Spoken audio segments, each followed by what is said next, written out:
wa yaqulu lahum wa izzati wa jalali mablaytukum li hawani dunya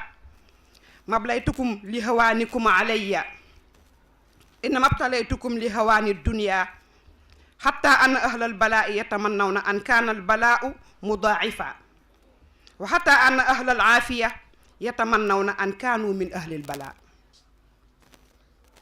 yonent bi nee na sallallahu alayhi wa sallam nee na ëllëg yowmal xiyaam yàlla dafay dajale ñi amoon ay nattu te muñoon ko foo mu leer de ñi amoon ay nattu condition bi mooy te muñoon ko fi leen yàlla di dajale faama jànqa mooy ci benn suufu garab boo xam ni dañ koy tuddee garabu nangu muñ nattu te yàlla rek tax ci àdduna noonu la garab ga tudd garab gi mi ngi tudd